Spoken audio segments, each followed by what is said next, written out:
Gold trusted gold buyers మీరు తాకట్టు పెట్టిన బంగారాన్ని విడిపించి ఈ రోజు ఉన్న మార్కెట్ ధరకు కొనబడను. లేనిపోని కాంట్రవర్షియల్ వస్తుంది. ఇందాక మన సోషల్ మీడియాలో వచ్చిన ఇదే 2 days ముందు నాకు ఒక విషయంలో ఒక స్టిల్ కెమెరామెన్, మాకు తెలిసిన మా పీరియడ్లో ఉన్న స్టిల్ కెమెరామెన్ ఎవరో ఫేస్బుక్లో రాశారట. తప్పు వాళ్ళదా నాదా తెలియదు. మామూలుగా ఉన్న లైఫ్లో ఉన్నది కొన్ని విషయాలు చెప్పాం. ఒక 10% అందులో నిజం ఉంటుంది, 90% ఫేక్ ఉంది. మీరు రాసేది ఫేక్గా రాశారు, ఫేక్గా చెప్పారు. మీ గురించి, నా గురించి. సుధా అడుక్కు తింటుంది, ఆస్తిపాస్తులు పోగొట్టుకుంది, ఇప్పుడు పరిస్థితి చాలా వర్స్ట్గా ఉందని. దారుణమైన పరిస్థితుల్లో సుధమ్మ, అంతేనా? అవును. నేను పోగొట్టుకుంటే పెయిన్ ఎవరికి? మీకే కదా, నాకే కదా. నువ్వేమైనా పెడుతున్నావా? తప్పుగా అనుకోవద్దు. ఇది I'm not going to make a controversial. ఎందుకు చెప్తున్నానంటే ఇది ఓపెన్ అప్ అవ్వాలి, ఇది సీరియస్గా వెళ్ళిపోవాలి. నిజమే. నేను అడుక్కు తింటే నీ దగ్గరకు వచ్చి అడుక్కున్నానా? ఇంకా చెప్పాలంటే ఫేస్బుక్లో రాసేవాడివి నువ్వు, నా పేరు వాడుకుని నువ్వు అడుక్కున్నావు. నేను రిప్లై ఇలాగే ఇచ్చాను. ఇది సుధా, ఇదంతా రాకూడదని నేను అవాయిడ్ చేస్తున్నాను. అరే నువ్వు నా పేరు మీద చెప్పుకొని సుధా అడుక్కు తింటుందని, పరిస్థితి బాగాలేదని నా పేరు చెప్పి నువ్వు రాసుకున్నావు. Instead of writing about Sudha, why don't you write something? ప్రపంచంలో ఎన్నో జరుగుతున్నాయి, ఎన్నో అరాచకాలు జరుగుతున్నాయి, మంచి మంచి విషయాలు జరుగుతున్నాయి, మంచి టాలెంటెడ్ కిడ్స్ ఎంతమంది బయటకు వస్తున్నారు, స్పోర్ట్స్ పర్సన్స్ ఎంతంత అచీవ్ చేస్తున్నారు. అది రాయండి, ఐ అప్రిషియేట్. నేను తిట్టను, ఈ విషయం వల్లనే బయటకు రావట్లేదు. కాకపోతే అవన్నీ రాస్తే పెద్దగా జనాల్లోకి రీచ్ అవ్వరు. ఒకవేళ ఇలాంటి ఒక పర్సనాలిటీ గురించో ఎవరి గురించి, అందులోనూ ఎస్పెషల్లీ ఫిమేల్ క్యారెక్టర్ ఆర్టిస్టో లేకుంటే హీరోయిన్లో వీళ్ళ గురించి రాస్తే బోల్డ్ అంత రీచ్ వస్తుంది. అది ఉంది కదా మైండ్ సెట్. అవును. ఇప్పుడు మీకోసం నేను రాయడానికి నువ్వెవరు? ఇన్స్టెడ్ ఆఫ్ సుధా గురించి నువ్వు రాసుకున్న బదులు XY నేము, మీ పేరు, నేను ఇలా ఉన్నాను, మా ఇంట్లో ఇలా జరిగింది రాయండి. రాయరు కదా, పెయిన్ వస్తుంది కదా. ఒక చిన్న ఇన్సిడెంట్ చెప్తానమ్మా. ఇంత మాట వచ్చింది కాబట్టి ఇది సీరియస్నెస్గా వస్తుంది. ఇవన్నీ ఇప్పటిదాకా నాకు జోక్ చెప్పింది సుధాని చూసారు, ఇప్పుడు సీరియస్గా ఉన్న సుధాని చూస్తారు. ఒక చిన్న ఇన్సిడెంట్. తమిళ్లో రోమియో అని విజయ్ ఆంటనీ గారు పిక్చర్ చేస్తున్నాం. వాళ్ళ అమ్మాయి సూసైడ్ చేసుకుంది. నైట్ 2 o'clock వరకు షూటింగ్ చేస్తున్నాం. 1 o'clock ఆయనకు ప్యాకప్ అయ్యి వెళ్ళిపోయారు. మాల్లో షూటింగ్ చేస్తున్నాం మేము. 4 o'clock వరకు షూట్ ఉంది మాకు. 1 o'clock ఆయన ఇంటికి వెళ్ళిన తర్వాత వాళ్ళ మేనేజర్ ఫోన్ చేస్తున్నారు, వాళ్ళ అమ్మాయి సూసైడ్ చేసుకుందని. అరే మా ఇంట్లో మేము ఒకళ్ళని పోగొట్టుకుని, నాకు ప్రేమగా ఉన్న నా కూతురునే, నా కొడుకునో, మా అమ్మనో, నా నాన్ననో, నా బ్రదర్నో, ఎవరినో పోగొట్టుకుని నేను పెయిన్లో అనుభవిస్తున్నాను. నీకు ఇష్టం వచ్చినట్టు నువ్వు రాస్తున్నావు. ఏమని రాస్తున్నారు? అమ్మాయి ఎవరితోనో లవ్లో ఉందా? కూతురు 16 years అమ్మాయిని పోగొట్టుకుని తల్లి ఎంత బాధపడుతుంటుంది, ఆ ఫాదర్కి ఎంత పెయిన్ ఉంటుంది. మీ ఇంట్లో జరిగితే ఊరుకుంటారా? తప్పు కదా అది. బయటకు వచ్చి నేను ఫస్ట్ షూట్కి అవ్వగానే 2 o'clock ప్యాకప్ అయిపోయింది, చెప్పాము, ఇంటికి వెళ్ళాము. 9 o'clock నేను వాళ్ళ మేనేజర్కి ఫోన్ చేస్తున్నాను, నిజమ్మా ఇలాగ అయ్యింది, ఎందుకు చేసుకుందో తెలియదమ్మా. అప్పటి వరకు ఆ ముందు షెడ్యూల్ మాకు కుట్రాలం తెన్గాసిలో షూటింగ్ చేస్తే పిల్లల్ని తీసుకొచ్చారు, హాలిడేస్ అని ఒక 3 days ఉన్నారు. అలాంటి చూసుకోవాలంటే, పిల్లల్ని చూసుకోవాలంటే వాళ్ళ దగ్గర నేర్చుకోవాలమ్మా. పిల్లల్ని అంత ధైర్యంగా పెంచుతారు ఆయన. అన్ని మోటివేట్ చేసి పెంచే మనిషి విజయ్ ఆంటనీ గారు. ఈ మ్యాటర్ వచ్చింది కాబట్టి నేను బయట పెడుతున్నాను. అయిపోయింది అదన్నీ. అంత పిల్లని చూసిన తర్వాత, అంత ఫ్యామిలీని చూసిన తర్వాత, ఒక ఫాదర్ మదర్ కిడ్స్ని అంత అలాగ పెంచాలి, అలాగ ప్రేమ చూపించాలని నేను నేర్చుకున్నాను. అలాంటి మనిషి గురించి మీరు ఏరా అక్కడ అంత స్పేస్ లేకుండా వాళ్ళు పెయిన్ అనుభవిస్తున్నప్పుడు, ఇది ఇలా వెళ్ళిపోయి ఉంటుంది, ఎవరితోనో లవ్ పడి ఉంటుంది, లవ్ చేసి ఉంటుంది, వాడు మోసం చేసి ఉంటాడు, ఇది ఏమైందో, అది అయిందో, ఇది అయిందో, X అయిందో, Y అయిందో, ఎందుకు మీకు? ఇదే పెయిన్ మీ ఇంట్లో జరిగి ఉంటే మీరు రాస్తారా? నేను మీడియా ముందు వచ్చాను, దయచేసి అలా రాయకండి. అది ఏదర్ యూట్యూబర్ అవ్వనండి, ఫేస్బుక్ అవ్వనండి, దేనైనా సోషల్ మీడియాలో దయచేసి రాయకండి. అంతకి కావాలంటే మీరే మీ ఇంట్లో ఎవరైనా బతుకున్నప్పుడు పోయారు అని రాసుకోండి, తృప్తి పడండి అన్నాను. నాకు కోపం బయట కలపవచ్చు. పక్కన మా ఫైట్ మాస్టర్ జాకువారి తంగం అని ఉండే, వద్దు సుధా కరెక్ట్గా చెప్తున్నారు కానీ this is not a time to tell. కాదు మాస్టర్, ఈ టైంలోనే చెప్పాలి. అప్పుడు నేను నించున్నాను నా కారు కోసం. అప్పుడు అమ్మాయి రాలేదు, హాస్పిటల్ నుంచి తీసుకురాలా, పోస్ట్ మార్టం చేస్తున్నారని వెయిట్ చేసాం. మార్నింగ్ 10 o'clock వెళ్ళాము, 8:30, 9కి వెళ్ళాను. 10:30 వరకు వెయిట్ చేశాను, తీసుకురాలేదు. ఇంటికి వెళ్ళిపోయి మళ్ళీ వస్తామని నేను చెప్పేసి వెళ్ళిపోయి వస్తే, నేను కారు కోసం వెయిట్ చేస్తుంటే ఎవరో యూట్యూబర్ అంట ఇలాగ లో ఫ్రేమ్ నుంచి ఫేస్ తీసేసి మరునాడు యూట్యూబ్లో వస్తుంది. ఎందుకు రాస్తావు? ఇన్స్టెడ్ ఆఫ్ నీ ఇంట్లో ఈ పెయిన్ అనుభవించింది ఇలా అయ్యిందని నువ్వు రాస్తావా? రాయ్, నేను చూసి సంతోషపడతా. ఎందుకంటే వాళ్ళ పెయిన్ నువ్వు రాసావు, నీ పెయిన్ నాకు సంతోషం ఉంటుంది. ఒకళ్ళ పెయిన్ ఇంకో వాళ్ళు మనం షేర్ చేసుకోవాలి, కానీ వాళ్ళకి స్పేస్ ఇవ్వాలి. వాళ్ళ పెయిన్కి మనం కన్సోల్ చేయాలి. అమ్మ మేమున్నాం, ధైర్యంగా ఉండండి, ఏమవ్వదు. అరే అది తిరిగి రాని శోకం, అది తిరిగి రాదేది, మళ్ళీ దొరకదు. ఒక 16 years ఎంత ప్రేమగా ఆ పిల్లని పెంచుంటారు. తల్లికి తెలుసు, తండ్రికి తెలియకుండా ఉండుండొచ్చమ్మా. తల్లి ఎంత బాధపడుతుంటుంది. మీరు ఏమేమన్నా రాస్తే ఆవిడ చూసేటప్పుడు ఎంత బాధపడుతుంది. మీ ఇంట్లో మీ అమ్మకి అలాగే ఉంటుంది కదా. అందుకే సోషల్ మీడియా అంటే నాకు కొంచెం 0.5 వెనకెళ్తాను. ఫేక్ నా గురించే రాస్తున్నారు. మంచిగా బతుకున్న వాళ్ళని చచ్చిపోయామని రాశారు.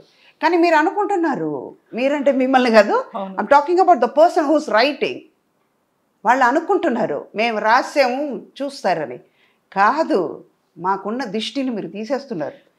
మాకు మీరు ఫ్రీ పబ్లిసిటీ ఇస్తున్నారు, ఇవ్వండి అంట. నేను పాజిటివ్గా ఉంటే ఓకే అమ్మ. అందులో మీరు చెప్పినట్టుగా ఇలాంటి ఇష్యూస్ వీటన్నిటి గురించి రాయడం అనేది ఒక రకంగా ఇంతకుముందు చెప్పినట్టు అదేదో టీఆర్పీ, మాకు వ్యూస్ వస్తాయి, సబ్స్క్రైబర్స్ పెరుగుతారు, రెవెన్యూ వస్తుంది, ఇవన్నీ అనుకోవడం ఉంది చూడండి. అది ఈ మధ్య కాలంలో విపరీతంగా పెరిగింది అనేది. అమ్మ ఇందాక నేను చెప్పినట్టు కవిత గారు, రీల్స్ చేస్తున్నారు. ఒక సాంగ్ గురించి మీరు రీల్స్ చేస్తున్నారంటే ఆ సాంగే నేను చూస్తాను కదా. నువ్వు చేసింది నేను ఎందుకు చూడాలి? నా టైం ఎందుకు వేస్ట్ చేయాలి? అదే చూసి సంతోషపడతాను కదా. అది మీరు చేసిన దానికంటే అది అందంగా ఉంది కదా. కాకపోతే ఇప్పుడున్నటువంటి ట్రెండ్, ఈ జనరేషన్ అంతా సోషల్ మీడియానే నిజమైనటువంటి ప్రపంచం అనుకుంటుంది. అక్కడ ఉన్నటువంటి ఫాలోవర్స్, సబ్స్క్రైబర్స్ అండ్ కంపారిజన్స్ కూడా చాలా పెరిగిపోయాయి కదా. ఎన్నాళ్ళు ఉంటుంది అది?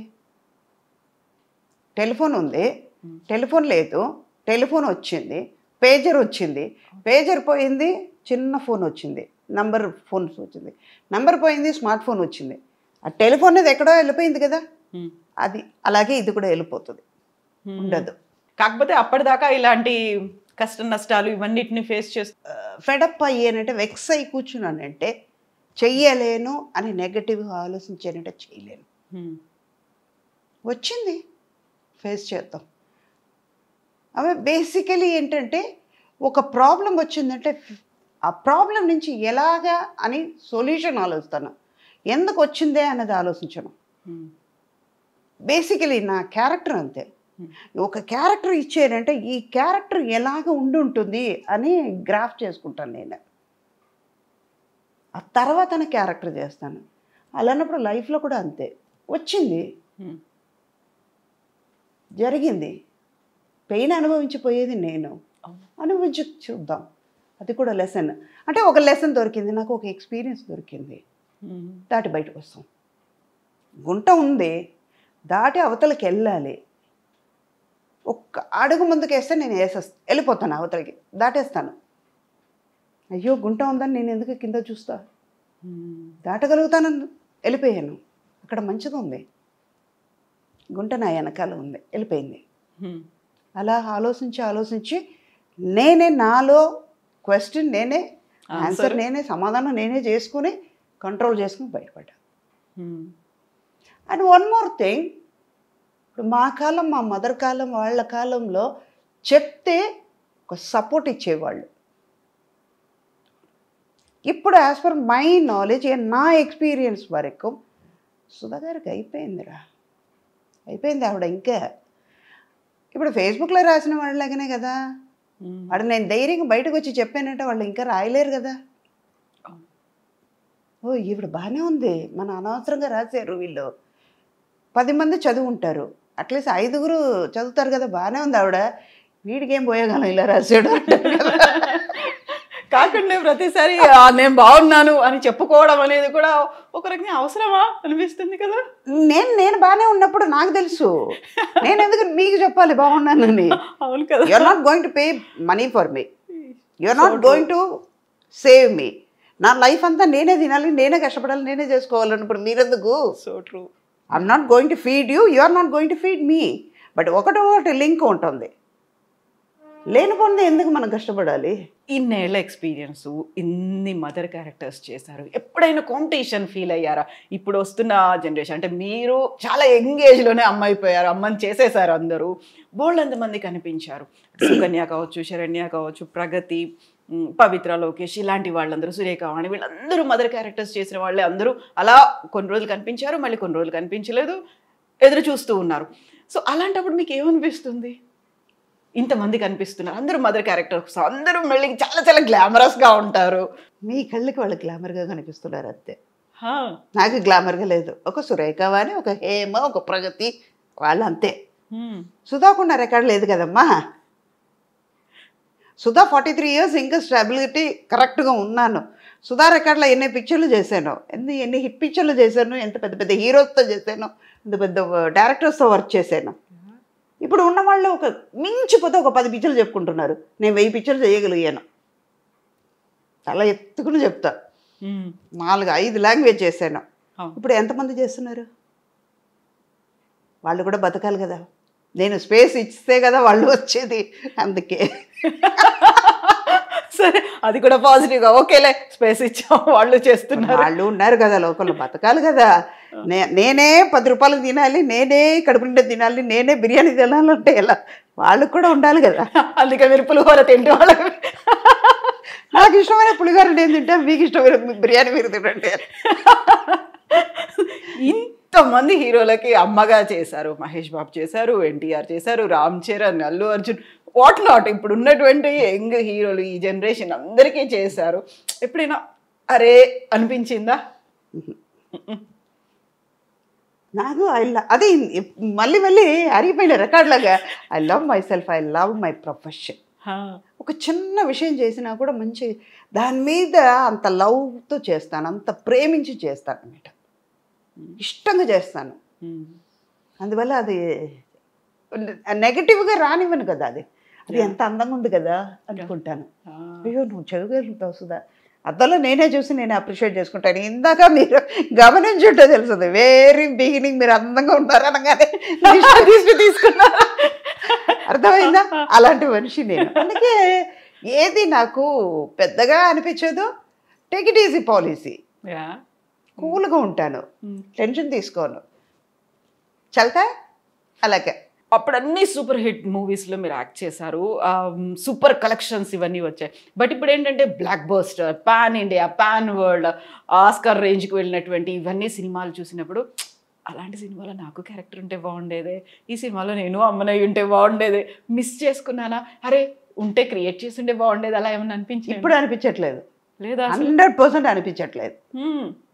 మనం చేస్తాం కదా, పాత వాళ్ళని చూసేటప్పుడు కనిపిస్తుంది, ఒక జయసుధ గారిని చూసేటప్పుడు కనిపిస్తుంది, జయప్రద గారిని చూస్తే అనిపిస్తుంది, ఓకే, సావిత్రి గారిని చూసేటప్పుడు అనిపిస్తుంది, సుజాత గారిని చూసేటప్పుడు అనిపిస్తుంది. ఇప్పుడు అసలు లేదు, 200% కూడా అనిపించదు.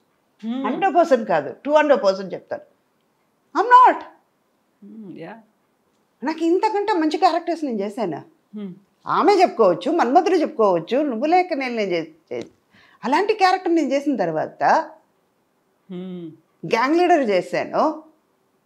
అలాంటప్పుడు నేను ఎందుకు ఇప్పుడు ఉన్నది నేను కంపేర్ చేసుకోవడం? వీళ్ళెవరు నాకు పోటీ కూడా కాదు, వాళ్ళ ఏజ్, వాళ్ళ క్యారెక్టర్ ఇప్పుడు ఉన్నది అంతే.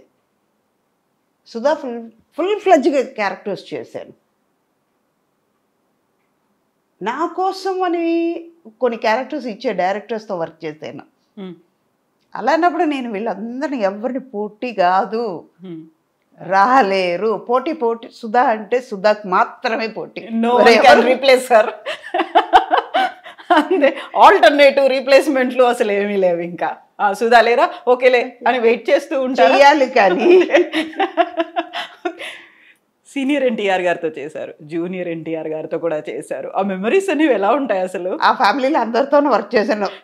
బాలకృష్ణ గారితో చేశారు. అంటే ఇది ఏంటంటే అక్కడ సీనియర్ లేదు, జూనియర్ లేదు, అందరితోనూ వర్క్ చేస్తాం అన్నది అక్కడ. అలా ఫ్యామిలీ అంటే ఇప్పుడు ఎన్టీఆర్ గారి ఫ్యామిలీతో చేశారు, చిరంజీవి గారి ఫ్యామిలీతో చేశారు, అండ్ నాగార్జున గారి ఫ్యామిలీతో చేశారు. ఇలా ఫ్యామిలీ జనరేషన్లు లక్కీగా ఇప్పుడు కొంచెం తగ్గింది కాబట్టి, లేకపోతే ఇప్పుడు కూడా అంటే మనకి రోజు బిర్యానీ పెడితే బోర్ కొడుతుంది కదా, అందుకే వి గోల్డ్ ట్రస్టెడ్ గోల్డ్ బయర్స్. మీరు తాకట్టు పెట్టిన బంగారాన్ని విడిపించి ఈ రోజు ఉన్న మార్కెట్ ధరకు కొనబడను. ఓకే, కొన్ని చేంజెస్ ఉంటాయి అన్అవాయిడబుల్ గా. అంటే నిన్న కట్టుకునే శారీ మళ్ళీ ఇవాళ కట్టలేము, అదే కలర్ శారీ కట్టలేము. అవును, మనకే అనిపిస్తుంది ఇదే కలర్ రేపు కూడా కడితే నిన్ననే కదా కట్టాము, మళ్ళీ ఇదే కలర్ ఎందుకు, మనకే అనిపించేటప్పుడు మన చూసేవాళ్ళకి ఎలా ఉంటుంది. ఇంత మెచ్యూర్డ్ సైకలాజికల్గా కావచ్చు, ఫిజికల్గా, ఎమోషనల్గా చాలా బ్యాలెన్స్డ్గా సెట్ చేసుకుంటూ ముందుకు వెళ్ళాలి. ఆఫర్స్ వచ్చినా రాకపోయినా, నష్టాలు వచ్చినా అలాగే తీసుకోవాలి. మీరు సంపాదించిన ఆస్తి పోయినప్పుడు తీసుకోవాలి. ఫ్యామిలీ మెంబర్స్ కాదు, బయటి వాళ్ళందరూ మళ్ళీ మిమ్మల్ని అమ్మ అంటూ వచ్చినప్పుడు అలాగే తీసుకోవాలి. కొంతమంది దూరం అయిపోయారు, బోల్డ్ అంతమంది దగ్గరకు వచ్చారు, మిమ్మల్ని మీరు స్టేబుల్ చేసుకోవాలి. ప్లస్ అనేది ఎలా ఉంది, ఇది ఒకటే ప్లస్. ఇలాగ వస్తేనే రెండు కలిస్తేనే ప్లస్. నష్టమైన లాభమైన అంతే, అదే కదా లైఫ్. ఒకటి పోతుంది అంతే, ఇంకా అంతే లైఫ్. ఆకలి అనేది ఉంటుంది, అన్నం ఉంది, అన్నం తిన్న తర్వాత ఆకలి పోయింది కదా, రెండు లింకే కదా. రాత్రి అయినా వస్తుంది, పగలు వస్తుంది, రెండు దేవుడు ఇచ్చేటప్పుడు ఎందుకు మనం తీసుకోలేము? అంతే.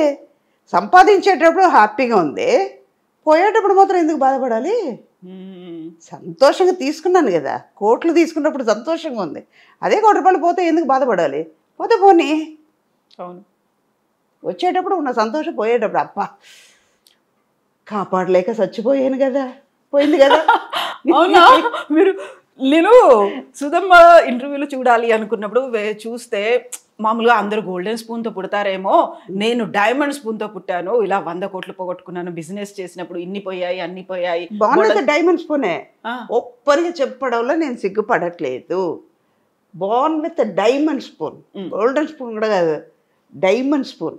5 మధ్యలో ఒకదానికి పుట్టాను, డైమండ్ స్పూన్లో పుట్టాను, పోయింది. పోతే పోనీ, పోతే పోనీ అని అంటే పెయిన్ ఉంటుంది. పెయిన్ తీసుకుని వెళ్ళి చాక్లెట్ అది ఇవ్వడానికి, ఎవరైనా తీసుకోండి అని చెప్పడానికి నేనే కదా అనుభవించాలి. పోయింది, అది మర్చిపోయింది, అదే వెళ్ళిపోయింది. దీని దగ్గరికి వెళ్తే ఇది మన కేరే చేయదు, దీని దగ్గర నుంచి వేరే వాళ్ళకి వెళ్ళిపోదామని వెళ్ళిపోయింది. భారం దిగింది, అంతేనా? అంతే, నిజంగా. తీసుకున్నప్పుడు ఉన్న సంతోషం పోయేటప్పుడు ఎందుకు బాధపడాలి? అదే సుధా కదా, తీసుకున్నప్పుడు హ్యాపీగా ఉండేది సుధా, పోయేటప్పుడు కూడా అదే సుధా కదా. అంటే కష్టపడ్డారు, సంపాదించారు, అదంతా మీకు, మీ కూతురికి, ఆ తర్వాత మనవరాలికి అలా వస్తుంది, నెక్స్ట్ జనరేషన్ హ్యాపీగా ఉంటుంది. ఎందుకు ఇవ్వాలి? ఏం రూల్ ఉంది? ఏం వాళ్ళు సంపాదించుకోలేరా? మా నాన్న నాకు ఇచ్చారు, ఓకే, ఎంతవరకు ఇవ్వాలో అంతవరకుమే ఇచ్చారు కదా, అలాగే వాళ్ళు కూడా సంపాదిస్తారు. వాళ్ళకి చదువు ఇచ్చాము, అన్నీ చేసావు, ఎంత ఇవ్వాలో అంత ఇచ్చాము కదా, ఎందుకు? తృప్తి పడాలి. ఇప్పుడు చాలా వరకు నటులు సినిమా రంగంలోకి వచ్చిన తర్వాత నెక్స్ట్ జనరేషన్, మా పిల్లలు రావాలి, లేకుంటే ఆ తర్వాత జనరేషన్ రావాలి, మన వాళ్ళు రావాలి, వాళ్ళకి కూడా ఒక వే చూపించాలి, రికమెండ్ చేయాలి. మీ వాళ్ళు ఎవరు కనిపించరు, ఎవరికి ఇంట్రెస్ట్ లేదు. నాకే మేకప్ అంటే ఆలోచిస్తున్నప్పుడు వాళ్ళు ఇంకా ఇండస్ట్రీకి వచ్చి వాళ్ళు చేసేది ఏముంటుంది? చాలు, మనతో హ్యాపీగా ఉన్నాం, వాళ్ళు హ్యాపీగా ఉన్నారు. ఒక్కటి, ఒక పిల్లల్ని మనం చెయ్యలేదు కదా వాళ్ళ మీద రుద్దడం తప్పు. వాళ్ళకైనా ఒక ఇంట్రెస్ట్ ఉంటుంది, వాళ్ళ స్కిల్ ఏంటో తెలుసుకుని మీరు వాళ్ళని ఎంకరేజ్ చేయాలి. ఇప్పుడు ఉన్న యంగ్స్టర్స్కి, అప్పట్లో మా అమ్మకి భరతనాట్యం ఆడాలని ఉండేది, ఆడలేకపోయింది, థియేటర్ ఆర్టిస్టు చేసింది. అది నాకు ఫ్యామిలీ సర్కమ్స్టెన్స్ వల్ల ఆర్టిస్ట్ అయ్యాను. జరిగింది. ఆ పీరియడ్ అయిపోయింది అక్కడితో, ఆ జనరేషన్ అయిపోయింది. నేను ఆర్టిస్ట్ అయిన తర్వాత మళ్ళీ నా కూతురు కూడా రావాలంటే దానికి ఇంట్రెస్ట్ లేదు కదా. మళ్ళీ రేపు నన్ను అన్నిందంటే నీ వల్లనే లైఫ్ పోయింది నన్ను అంటే, ఇవన్నీ ముందు ఆలోచన. అదే నేను ఇందాక చెప్పాను కదా, ఏదైనా ఒక ప్రాబ్లం వచ్చిందంటే సొల్యూషన్ ఆలోచిస్తాను. వచ్చింది, దానివల్ల ఏది అనిపించలే. వాళ్ళకి ఇంట్రెస్ట్ లేదు, చేయలేదు. నాకు ఇంట్రెస్ట్ ఉంది, నేను చేశాను. ఇంట్రెస్ట్ ఉంది సరే, అమ్మ థియేటర్ ఆర్టిస్టు లేకుంటే అటు నుంచి వచ్చారు, ఇన్నేళ్ల పాటు ఉన్నారు. ఈ ఇండస్ట్రీలోకి వచ్చిన తర్వాత ఒక గాడ్ ఫాదర్, ఒక అలాంటి బ్యాక్ సపోర్ట్ ఇచ్చేవాళ్ళు, పుష్ చేసేవాళ్ళు ఎవరో ఒకరు ఉండాలి, ఉంటేనే నిలదొక్కుకోలేం. లేకపోతే ఇలాంటి సినిమాలు కానీ, ఇన్నేళ్ల పాటు ఇండస్ట్రీలో ఉండడం కానీ, ఇన్ని క్యారెక్టర్స్ చేయడం కానీ కష్టము అనేటువంటి ఒక మాట వినిపిస్తూ ఉంటుంది కదా. అది ఇప్పుడు వినిపిస్తుందమ్మా. మీకు లేరు అలా ఎవరు? అప్పట్లో లేదు. సావిత్రి గారు అన్ని పిక్చర్లు చేయలేదా? జమున గారు అన్ని పిక్చర్లు చేయలేదా? నాగేశ్వరరావు గారు చేయలేదా? రామారావు గారు చేయలేదా? కృష్ణంరాజు గారు చేయలేదా? కృష్ణ గారు చేయలేదా? వాళ్ళందరం చూసాం కదా. ఇప్పుడు మాత్రం ఎందుకు అలా అనుకోవడం? ఆ పీరియడ్లో లేదు. ఇప్పుడు ఈ మీడియాస్ అడ్వాంటేజ్గా సైంటిఫిక్గా మనం పెరిగే కొద్దీ కాంపిటీషన్ పెరుగుతుంది. అప్పట్లో 2000 మంది ఉన్నారు, 2000 జాబ్లు ఉన్నాయి. ఇప్పుడు అలా కాదు. మా నాన్న టైంలో, ఆ తర్వాత నా పీరియడ్కి వచ్చేటప్పుడు 2000 మంది 200 జాబే ఉంది. కాంపిటీషన్ ఎక్కువైంది. ఇప్పుడు అలా కాదు. 2000 మంది 20 జాబులే ఉన్నాయి. ఇప్పుడు ఎవరికి వస్తుంది? ఈ 20 మంది బతుకుతున్నారు, మిగతా వాళ్ళు ఏమైపోవాలి? వాళ్ళు బతకాలి కదా. దానివల్ల ఇలాంటి అన్నీ జరుగుతున్నాయి. దానికి ప్లస్గా అది ఆలోచించి ఏం చెయ్యాలి అన్నప్పటికీ లేనిపోయిందన్నీ వస్తున్నాయి. మాకు అది అనిపించట్లా. హెల్దీ కాంపిటీషన్గా ఉండేది అప్పట్లో. వాళ్ళు ఈ సీన్లు బాగా చేశారు, డైరెక్టర్ వెరీ గుడ్ అన్నారు, మనం సపోర్ట్ చేసా. ఆ డైరెక్టర్తో ఇవాళ మనం వెరీ గుడ్ అన్న మాట రప్పించుకోవాలి, ఆయన నోటితో మాట అనిపించుకోవాలి కదా, మనం చేసామని అప్రిషియేట్ చేసుకోవాలి. అలా పోటీ ఉండేది, మంచి హెల్దీ కాంపిటీషన్ ఉండేది.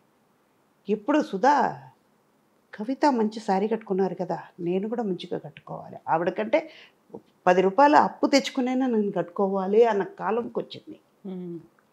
దానివల్ల ఇలాంటి అన్ని ప్రాబ్లమ్స్ మనం ఫేస్ అవుతున్నాం.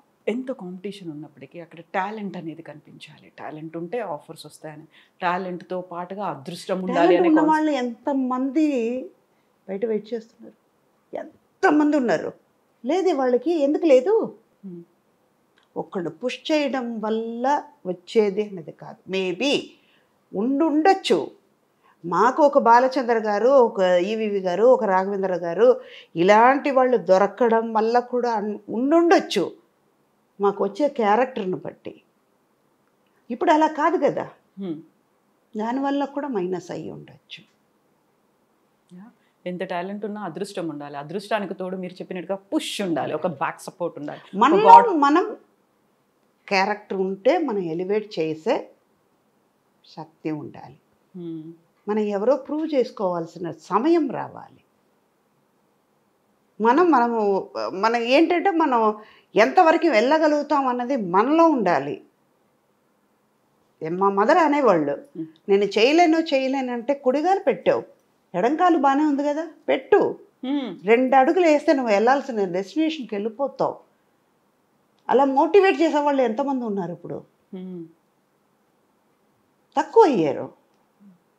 నువ్వు చేయలేవు, ఎందుకు పని లేదా చెప్పేవాళ్ళ ఉన్నాం. ఎంతమంది పిల్లలకి వాళ్ళు టాలెంట్ బయటపడుతుంది, చేయలేకపోతున్నారు. మేబీ వాళ్ళు ఫినాన్షియల్గా సపోర్ట్ లేకపోవడమో, లేకపోతే ఫ్యామిలీ బ్యాక్గ్రౌండ్, ఎవరు గైడెన్స్ లేకపోవడము, ఏదో ఒకటి జరిగి అది బయటపడలేకపోతుంది. దీంతో పాటుగా మిస్లీడ్ అవ్వడము ఇలాంటివన్నీ ఉంటాయి, ఒక ఊబిలో చిక్కుకుపోవడం అనేది ఉంటుంది. నేను ఎవరిని ఇంటర్వ్యూ చేసిన ఈ క్వశ్చన్ మాత్రం కంపల్సరీ అడుగుతానమ్మా. గతంలో ఉన్నటువంటి సిచ్యువేషన్స్ ఇప్పుడు కాదు, ఇప్పుడు ఉన్నటువంటి పరిస్థితులు అప్పుడు లేవు అనుకున్నప్పుడు కమిట్మెంట్లో లేకుంటే కాంప్రమైజ్ అవ్వాలనో మీటూ మూమెంట్లు ఇవన్నీ వచ్చాయి అనేది ఉంటుంది కదా. ప్రతిసారి ఇలాంటి ఇష్యూ వచ్చినప్పుడల్లా అప్పుడు ఎందుకు చెప్పలేకపోయారు, ఇప్పుడు ఎందుకు బయటకు వస్తున్నారు, అప్పుడేమో యాక్సెప్ట్ చేశారు, ఇప్పుడేమో బయటకు వచ్చి మాట్లాడితే వచ్చే లాభం ఏంటి, వాళ్ళని ఎందుకు డిఫేమ్ చేయాలి, ఇలాంటివన్నీ మళ్ళీ ఇంకొక వాదన కూడా వస్తూ ఉంటుంది కదా. సుధమ్మ గారు 40 ఏళ్ల నుంచి సరే అప్పుడు అమ్మా నాన్న తోడుండేవాళ్ళు వచ్చేవాళ్ళు, ఆ తర్వాత ఎప్పుడైనా అరే నేను ఫిట్ అవ్వట్లేదు ఇంకా వెళ్ళిపోవాలి అలాంటి సిచ్యువేషను, లేదు ఇలాంటి ఫోర్స్ ఎక్కువ అయిపోతుంది నా వల్ల కావట్లేదు అనేదో, తప్పనిసరి పరిస్థితుల్లో కాంప్రమైజ్ అవ్వాలి అనేవాళ్ళు. చాలా వరకు ఓల్డ్ హీరోయిన్లు అప్పుడు అమ్మలు క్యారెక్టర్ ఆర్టిస్ట్ చేసిన వాళ్ళు అర్ధరాత్రుల్లో వస్తారు, డోర్లు కొడతారు, ఇలాంటివన్నీ ఈ మధ్య కాలంలో మాట్లాడుతున్న వాళ్ళు ఉన్నారు కదా. What is your response? మీరు అడ్వాంటేజ్ తీసుకోవడానికి ఛాన్స్ ఇస్తున్నారు కాబట్టి వాళ్ళు అడ్వాంటేజ్ తీసుకుంటున్నారు. ఇప్పుడు ఒక బ్యాగ్ ఉందమ్మా, ఒక ఇప్పుడు ఈ జనరేషన్కే నేను వస్తాను, ఒక సిమ్ కార్డు ఇస్తున్నారు, ఒక మొబైల్ ఫోన్ ఒక స్మార్ట్ ఫోన్ తీసుకుంటున్నారు, దాంట్లో ఎంత కెపాసిటీ ఉందో అంత కెపాసిటీ మీరు పెట్టగలుగుతారు, కాంటాక్ట్స్ ఎన్ని ఉండాలో అంతే పెట్టగలుగుతారు. మెమరీ ఎక్కువైపోయిందని మెమరీ ఎక్కువైందని మీరు ఏం చేస్తున్నారు, వార్నింగ్ ఇస్తుందని తెలుసుకుంటున్నారు కదా. ఆఫ్టర్ ఆల్ ఒక చెడిపోయే వస్తువుకు అది తెలుసున్నప్పుడు 6 సెన్స్ ఉన్న వాళ్ళు మీకు ఎందుకు ఆలోచించలేకపోతున్నారు?